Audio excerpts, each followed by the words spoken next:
As you know, many of us in 2008 went to the polls with the idea that there would be change, and we really believed that with a Democratic majority in Congress, that health care reform, strong health care reform, we hoped at least with a public option, if not a single payer system, would be passed. And my question to you is, after all the obstructionism that we have seen in Congress and without, in the media, with the Tea Party groups and so forth. Anyway, my question is simply this. Have you yet signed on to the letter that has been circulated in the House and the Senate that is encouraging the use, if necessary, of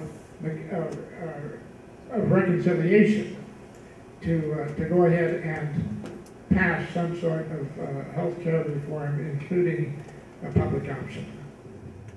I have signed a letter suggesting that I'm for the public option. I actually signed on to the single payer bill.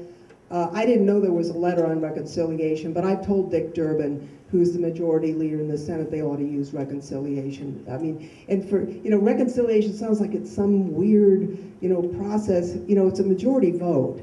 And the rules that the Senate has adopted really they're not in the Constitution. The Constitution says it's a majority vote.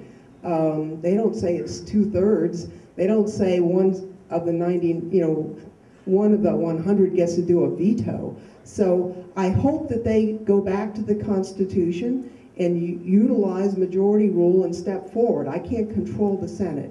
I will say this, I was busy all day on a water meeting, Senator Feinstein and Boxer and 3 cabinet secretaries and 7 House members and a bunch of an ethics committee and everything else. I didn't get to watch the 7.5-hour discussion. I did read about it. George Miller and Nancy, who were there, told me their take on it. My sense is that the Republicans are not going to, they're not going to be collaborating on this. And that's their right. I mean, each one of us is elected by our own districts, and we are accountable to our own voters. So I recognize we all have to decide what it is we think we should do.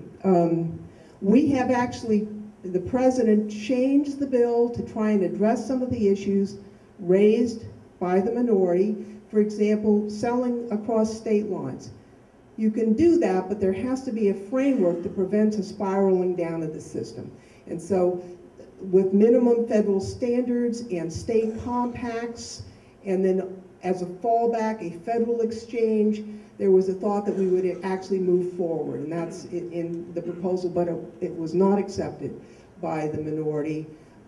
So all I can say is, and we can go on all the details, that I think what the president has outlined is not my first choice, but I am not taking a my way or the highway approach on this, and we have to collaborate, take a step forward, but it's got to be real. It can't be leaving 180 million Americans out of the pre-existing condition protections. We passed in the House yesterday, and even though they complained for hours, we got, I think, only 10 or so Republicans actually voted against it, to remove the antitrust protection provision for health insurance companies that should provide a little more competition. So I'm hopeful.